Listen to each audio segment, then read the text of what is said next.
Film ini sendiri diawali dengan diperlihatkan sekelompok mafia yang menyerbu sebuah laboratorium dan mencuri hasil ciptaan para ilmuwan di sana. Sementara itu di sisi lain diperlihatkan seorang agen yang mendatangi gedung Menteri Pertahanan. Diketahui agen itu bernama Nathan. Kemudian Nathan pun bertemu dengan si menteri yang akan memberikan misi kepada Nathan. Si menteri itu pun mengatakan kalau misi Nathan adalah merebut kembali hasil penelitian para ilmuwan yang dicuri oleh sekelompok mafia tersebut. Serta untuk mencari tahu siapa yang menjual dan membeli hasil penelitian itu. Diketahui hasil penelitian itu disebut The Handle. Yang nilainya 10 miliar dolar. Mendengar hal itu, Nathan pun bersedia untuk menjalankan misi tersebut. Kemudian Nathan pun memperlihatkan foto mata-mata terbaiknya yang bernama Orson Fortune. Melihat hal itu, si menteri pun menolak karena Orson adalah mata-mata dengan bayaran yang sangat mahal. Namun pada akhirnya, si menteri itu pun dengan terpaksa menyetujui keinginan Nathan. Setelah mendapatkan persetujuan, Nathan pun langsung pergi ke Maroko, tempat di mana Orson berada. Scene pun berpindah, terlihat Nathan yang sudah berada di Maroko, tepatnya di kamar Orson. Kemudian Orson pun datang dan bertanya mengapa Nathan berada di kamarnya. Di sini Nathan pun mengatakan kalau sebuah penelitian bernama The Handle telah dicuri dan Nathan pun mengajak Orson untuk membantunya. Kemudian Orson pun menolak hal tersebut karena saat ini Orson sedang berlibur dan akan menemui pacarnya di sebuah bar. Di sini Nathan pun mengatakan kalau ia akan memulangkan pacar Orson dengan penerbangan kelas 1. Orson yang mendengar hal itu pun akhirnya menyetujui hal tersebut dan membaca semua berkas dari Nathan. Tak lama kemudian pesawat mereka pun mendarat di Madrid, Spanyol. Di sana terlihat 2 orang yang sudah menunggu mereka. Diketahui 2 orang itu adalah Sarah Fidel dan JJ Davis. Di sini Nathan pun mengatakan kalau mereka berdua akan menjadi rekan Orson selama menjalankan misinya. Fidel. Your Highness? Setelah perkenalan singkat itu, mereka pun langsung memulai misinya untuk merebut hard drive dari seorang kurir pensiunan profesor. Di sini terlihat Sarah yang bertugas untuk mengawasi CCTV dan mencari target misi mereka. Sedangkan Orson dan JJ bertugas di lapangan. JJ, take the beast stairs. Jane, he's heading your way. In position. He passing me now, heading to coffee shop. Pada awalnya misi mereka berjalan dengan baik. Namun saat mereka menggiring si kurir untuk menuju ke tempat yang sepi, ternyata bukan hanya mereka yang mengincar kurir itu.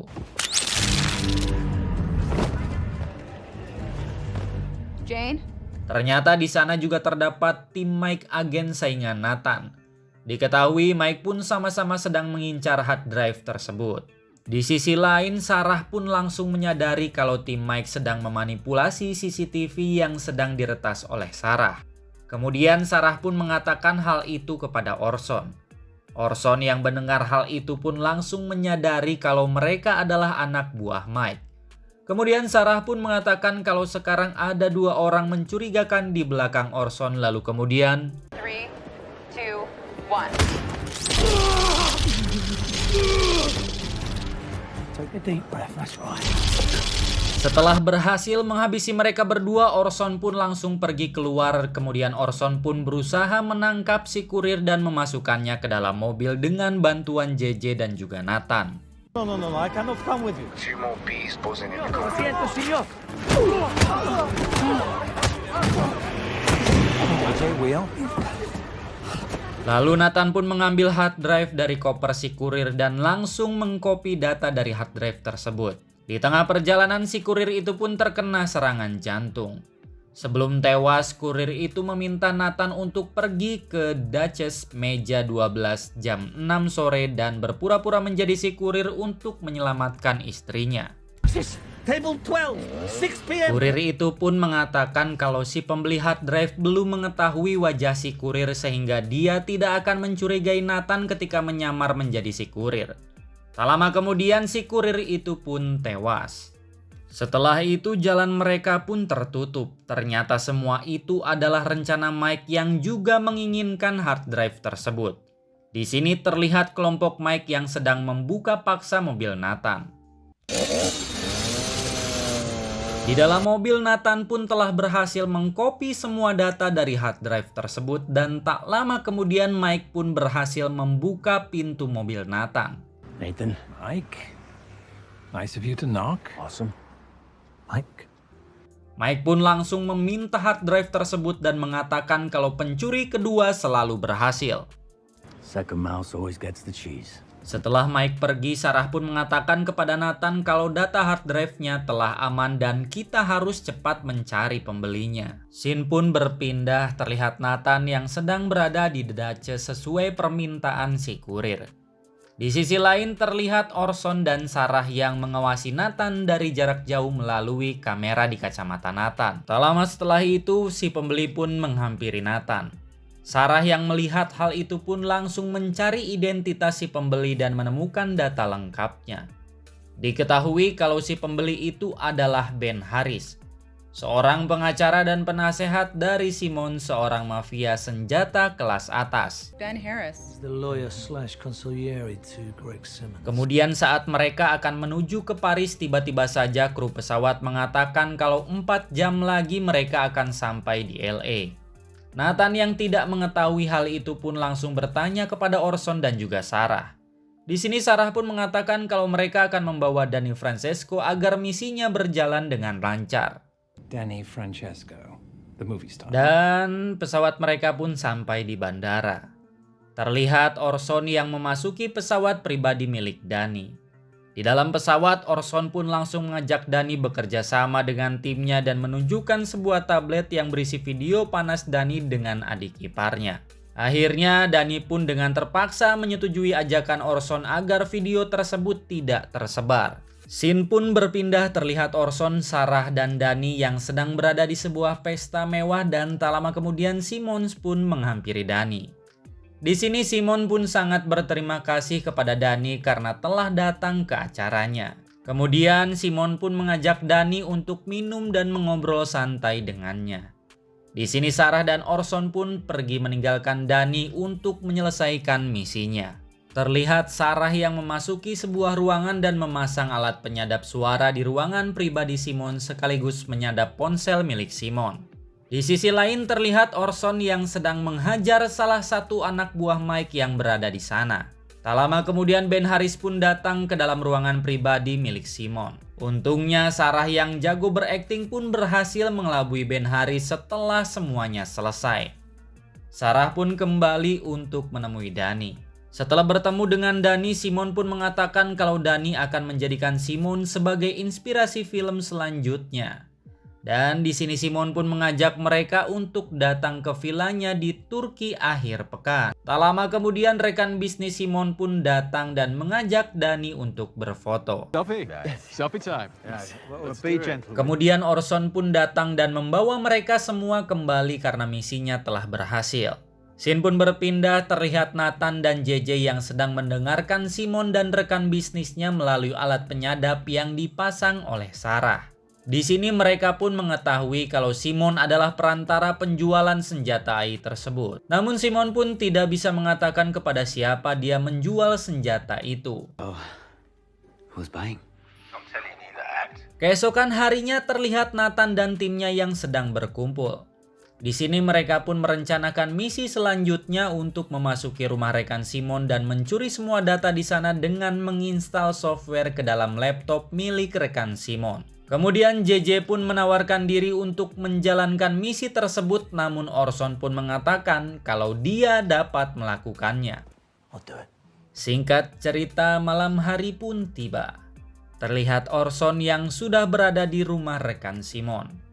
Sebelum masuk, Orson pun berusaha membius orang di dalam rumah menggunakan gas yang ia bawa dan disambungkan ke dalam sirkulasi AC di rumah tersebut. Di sisi lain, Sarah pun bertugas untuk meretas CCTV di rumah tersebut dan memberitahu keadaan di dalam kepada Orson. Up the stairs, first floor, bedroom on the left. Setelah semua orang di rumah pingsan, Orson pun dengan santai masuk ke dalam rumah tersebut mengikuti panduan Sarah. Setelah menemukan kamar milik rekan Simon, Orson pun langsung membuka berangkas dan menginstal software yang telah diberikan oleh Sarah. Find the laptop. Now I'd like you to plug in that drive and return to safe. Setelah misinya berhasil, Orson pun mengambil semua perhiasan dan barang berharga yang ada di sana agar mereka menganggap kalau semua ini adalah sebuah perampokan. Kemudian Orson pun pergi meninggalkan rumah itu, namun di pinggir kolam Orson pun bertemu dengan dua penjaga.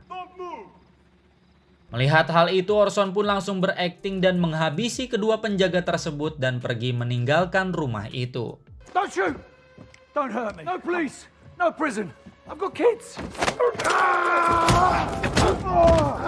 Keesokan paginya terlihat Nathan dan timnya yang sedang mengecek data yang semalam telah Orson curi. Namun setelah lama mencari, mereka pun tidak menemukan nama pembeli yang akan membeli senjata tersebut. What are they selling? We still don't Hingga kemudian Sarah pun meretas ponsel Simon yang mana saat ini Simon sedang menelpon seseorang bernama Kasim. Di sini Kasim pun mengatakan kalau mereka harus pergi dengan unggas terbang dalam 72 jam. Di sini Sarah pun berhasil menemukan lokasi Kasim yang berada di Turki. Sarah pun mengatakan kalau Kasim adalah seorang diplomat yang bekerja di kantor pemerintahan Turki. Kemudian Nathan pun meminta Orson dan JJ untuk melacak keberadaan dan mengikuti kemana dia akan pergi. Sementara Sarah dan Dani akan pergi ke villa Simon untuk mencari tahu apa yang dibeli oleh Simon. Singkat cerita, Sarah dan Dani pun telah sampai di villa Simon yang berada di Turki. Kemudian terlihat Simon yang menyambut kedatangan mereka dengan baik dan langsung mengajak mereka untuk melihat koleksi mobilnya. Di sini Dani pun terkejut ketika melihat mobil yang pernah dipakainya ada di sana. Simon yang melihat hal itu pun langsung memberikan mobil tersebut kepada Dani. Kemudian mereka berdua pun pergi untuk mencoba mobil tersebut. Setelah mereka berdua pergi, Sarah pun langsung pergi ke ruangan pribadi Simon untuk meretas komputernya. Namun ternyata di sana terdapat CCTV yang dipantau langsung oleh asisten pribadi Simon.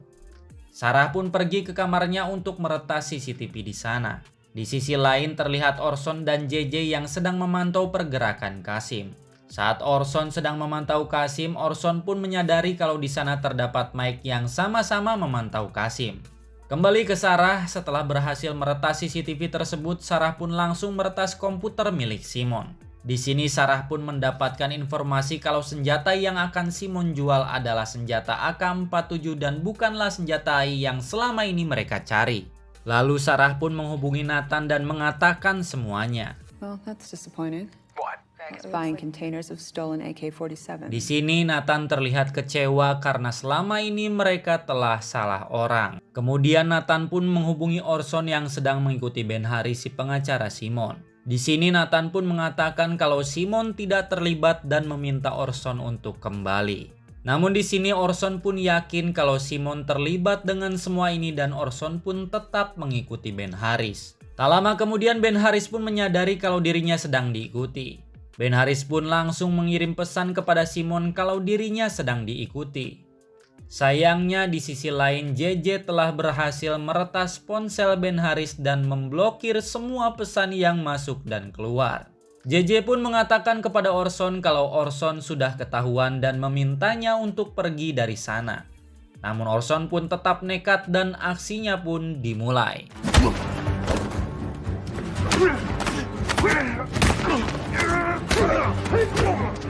Saat Orson sibuk bertarung dengan pengawal, Ben Harris pun mencoba kabur dengan menggunakan sepeda motor.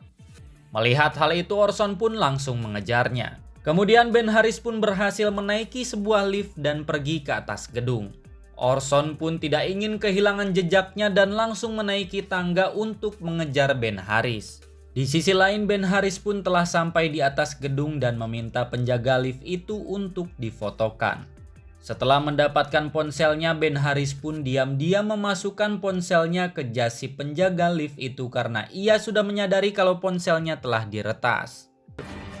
Give me your phone. Let me take one. Tak lama kemudian Orson pun sampai di atas gedung tadi. Di sini Orson pun bingung karena titik Ben Haris tepat di atas gedung, namun Ben Haris tidak ada di sana. Kemudian Orson pun melihat ke bawah dan menemukan penjaga lift tadi yang sudah tewas terjatuh. Kemudian tiba-tiba saja Ben Haris pun muncul, namun untungnya Orson pun menyadari hal itu dan menjatuhkan Ben Haris ke bawah gedung tersebut. Lalu Orson pun meminta JJ untuk datang ke titik di mana Ben Haris berada dan memasukkan jasadnya ke dalam mobil serta menjemput Orson.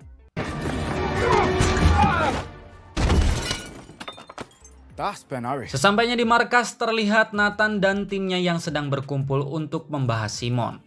Di sini Nathan pun mendapatkan informasi dari si menteri kalau Simon memanglah tidak mempunyai senjata AI yang mereka cari, namun Simon mempunyai kata sandi hard drive yang berisi cakra untuk mengaktifkan senjata AI tersebut. Hingga JJ pun menemukan petunjuk dari koran yang dibawa oleh Ben Haris. Di sini JJ mengatakan kalau Ben Haris akan dijemput jam 9 pagi dari lobi Hotel Amara. Dan untungnya Simon belum mengetahui kalau Ben Haris sudah tewas dan si pembeli juga belum mengetahui wajah Ben Haris karena mereka hanya berkomunikasi lewat telepon. Lalu Orson pun menawarkan diri untuk menyamar menjadi Ben Haris dan merebut senjata AI tersebut. Scene pun berpindah, terlihat Orson yang sedang menyamar menjadi Ben Haris. Di sini Orson pun sedang check out dari kamarnya. Kemudian Orson pun mendapatkan sebuah panggilan di ponselnya. Orang itu mengatakan kalau ada mobil berwarna hijau di luar dan ada orangnya yang mengatakan Orson. Di sisi lain terlihat JJ yang memasang pelacak di mobil yang dinaiki oleh Orson. Di sini JJ bertugas untuk mengawal Orson dari jarak jauh dan membantunya saat terpojok. Singkat cerita, mereka pun telah sampai di tempat transaksi. Di sini Orson pun sudah bertemu dengan si pembeli sandi hard drive sekaligus orang yang mempunyai senjata AI. Kemudian si pembeli itu pun meminta Orson untuk memasukkan 15 kata sandinya. Di sini Orson pun meminta ponselnya untuk menghubungi Simon dan menanyakan sandi tersebut. Sedangkan di sisi lain terlihat JJ yang sudah sampai dan langsung bersiap dengan snipernya. Kemudian terlihat Simon yang belum menyadari kalau yang menghubunginya adalah Orson. Simon pun menyebutkan kata sandinya dan transaksi itu pun berhasil.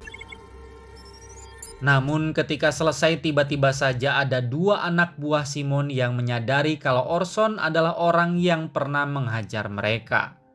Kemudian Orson pun memberi kode kepada JJ. JJ yang mengerti dengan kode itu pun langsung menghabisi mereka dan pertempuran pun dimulai.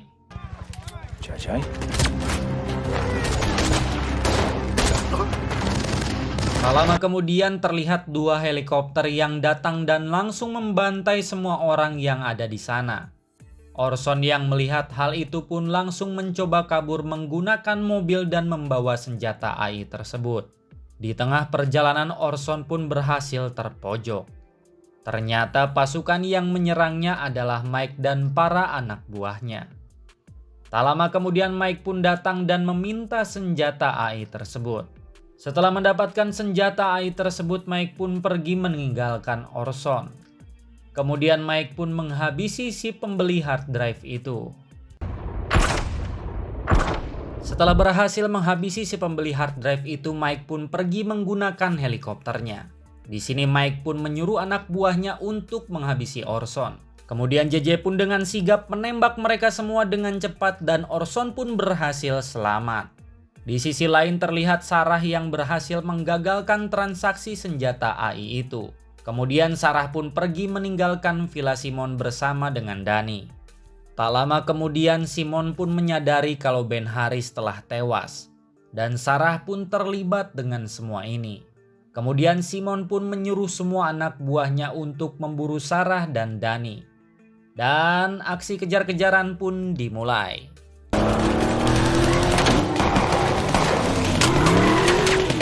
Sarah pun berhasil membuat salah satu mobil anak buah Simon terjun ke jurang.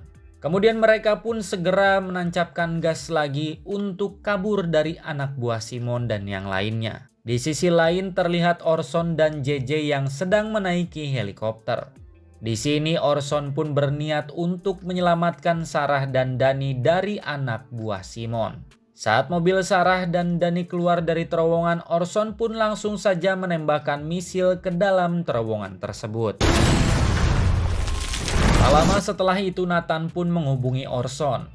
Di sini Nathan mengatakan kalau agen Mike ternyata tidak bekerja untuk departemen manapun. Nathan pun mengatakan kalau Mike sengaja mencuri senjata AI itu untuk dirinya sendiri. Mendengar hal itu, Orson pun mengatakan kalau dia akan mendatangi Simon dan mengajaknya untuk bekerja sama. Di sini Nathan pun meragukan rencana Orson. Kemudian Orson pun meyakinkan Nathan dan langsung mendatangi villa Simon. Sesampainya di sana, Orson pun langsung mengajak Simon untuk bekerja sama. Di sini Orson menawarkan kalau mereka akan mengambil kembali komisi Simon. Danny pun menambahkan kalau dia rela membunuh demi melihat Simon beraksi. Mendengar hal tersebut, Simon pun tidak bisa menolaknya. I would kill to see you in action. Di malam harinya terlihat Simon yang menunjukkan kepada Danny orang yang telah memberi senjata AI dan bekerja sama dengan Mike. Di sini mereka pun bertemu dengan rekan Simon bernama Trent dan Arnold. Kemudian Simon pun mengancam mereka berdua agar membayar komisi untuknya dan pergi dari sana. Di sisi lain terlihat Orson, JJ dan Sarah. Di sini mereka pun langsung membagi tugas dan Orson akan bertarung jarak dekat ke sana sedangkan JJ akan membantai musuh dari jarak jauh. Kemudian Sarah pun mengatakan kalau dia telah berhasil meretas sistem komunikasi mereka. Mendengar hal itu, Orson dan JJ pun langsung membantai semua anak buah Mike yang berada di luar.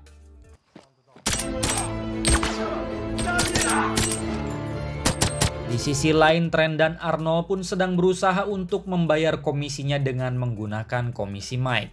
Mike yang tidak senang dengan hal itu pun langsung saja membuat pertempuran di dalam ruangan kecil tersebut.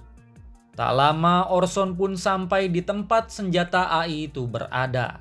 Saat di sana, Orson pun terkejut karena semua orang sudah dihabisi. Namun tiba-tiba saja Mike pun datang. Orson yang mendapat panduan dari Sarah pun berhasil menghabisi Mike dengan mudah. 3, 2, 1. Setelah memastikan Mike tidak bergerak lagi, Orson pun pergi dengan membawa senjata AI tersebut. Di akhir film kita diperlihatkan dengan Orson, Sarah, dan JJ yang pergi ke Doha untuk menemui Nathan. Di sini Orson pun memberikan senjata itu kepada Nathan. Terlihat Nathan yang sangat bangga kepada mereka. Kemudian Nathan pun memberikan misi baru kepada mereka dengan bayaran 3 kali lipat dari sebelumnya. Di sini Orson pun menolak karena mereka akan berlibur untuk sementara waktu dan film pun berakhir. Oke, itulah tadi alur cerita film Operation Fortune. Terima kasih buat kalian semua yang telah menonton video ini sampai akhir. Saya doakan semoga kalian semua mendapatkan rezeki yang berkah, barokah, dan sehat-sehat selalu.